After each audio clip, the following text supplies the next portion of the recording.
Speaking at the Synchronize 2018 conference in New York City on Thursday, Szabo, a pioneering cryptographer who first developed the concept of smart contracts in 1996, urged the audience not to lose sight of blockchain's original promise. "I just want to plug the benefits of trust minimization and decentralization," he said while participating in a panel on smart contracts. "The traditional banking model is, we trust us, why don't you trust us?" he continued, arguing that customers might not trust banks. "They might even hate you," he added. Szabo's remarks would have been pointed in any setting, but he was speaking to an audience made up mostly of financial services professionals. He took the stage shortly after digital asset CEO Blythe Masters and R3 CEO David Rutter, who promoted their respective permissioned platforms as well suited to the financial services sector. Szabo's fellow panelists were not as critical of enterprise blockchains. Shaul Kfir, Digital Assets Chief Technology Officer, said that he used to think Bitcoin is great, Ethereum is great, those people in financial services probably don't know what they're doing.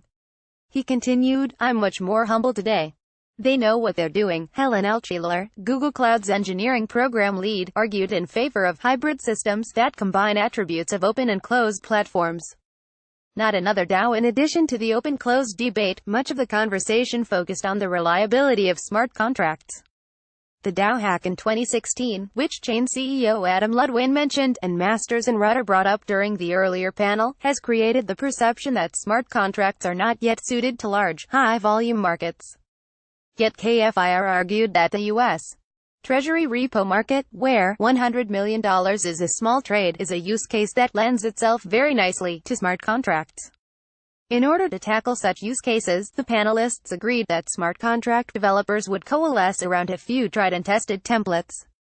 Ludwin described this eventual standardization, saying, "Yep, that's been used a million times in repo, we know it works."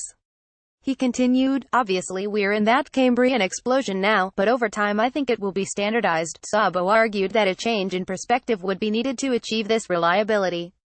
"Web programming is an extremely bad model to bring to this," he said. "When you program a pacemaker and you install it in your heart, you want it to be bug-free. I don't think any missile defense system was ever built in JavaScript," Kfir noted.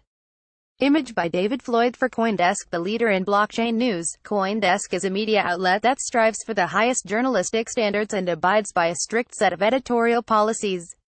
CoinDesk is an independent operating subsidiary of Digital Currency Group, which invests in cryptocurrencies and blockchain startups.